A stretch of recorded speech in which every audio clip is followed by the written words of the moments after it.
Protéger les droits des enfants équivaut à combattre et faire reculer la pauvreté, l'exclusion sociale, la progression des maladies, le cercle vicieux de la violence, la délinquance et l'incivisme. Ceci reste l'une des missions prioritaires que s'est fixée l'ONG humanitaire AfriFOP. Elle s'est engagée dans la lutte pour le respect des droits de l'homme, l'assistance aux personnes les plus vulnérables, entre autres.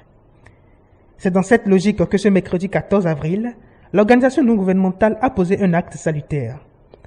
En faisant don de vivres, mais aussi de produits pharmaceutiques, aux enfants de l'orphelinat Claudio Migneko de Gbetagbo, elle fait un pas symbolique dans sa quête de bien-être social.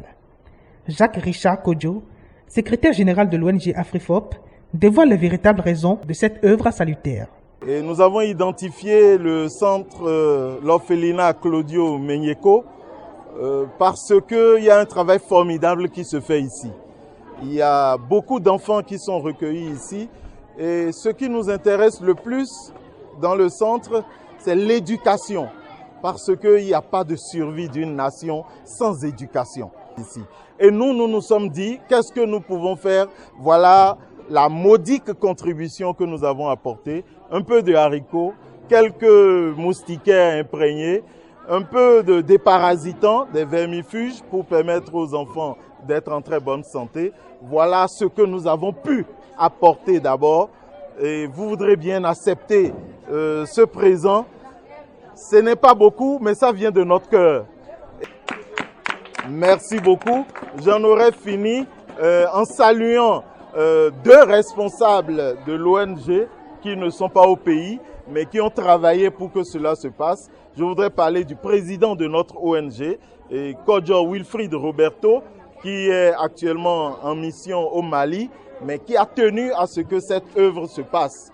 Je voudrais parler également de Annie Numbi, qui est en République démocratique du Congo et qui a contribué à ce que nous sommes en train de faire ce soir. Accompagnée et soutenue de main forte par une équipe dynamique, l'ONG a fait un geste expressif. Comme pour dire, nous sommes derrière vous, vous pouvez compter sur nous. L'ONG, à travers son acte, a touché les cœurs de tous ses enfants, mais aussi de tous les responsables et plus précisément celui de la directrice de l'orphelinat, Roundé Basso Odette. Vous avez réellement touché nos besoins. Tout ce que vous avez apporté, les moustiquaires, les vermifuges pour déparasiter les enfants, ce sont nos réels besoins. Ça. Et en plus de ça, le haricot qui va permettre aux enfants de mieux manger. Parce que quand les protéines animales manquent, il y a les protéines végétales qui compensent. Nous vous remercions infiniment pour tout ce que vous venez de faire. Que le Seigneur, Dieu seul, vous remercie et vous le comble, vous le rende au centuple. L'événement n'a pas pu se faire sans le véritable engagement de toute l'équipe d'organisation. Une équipe d'organisation qui, sans surprise, est composée d'un des représentants de Dieu sur terre.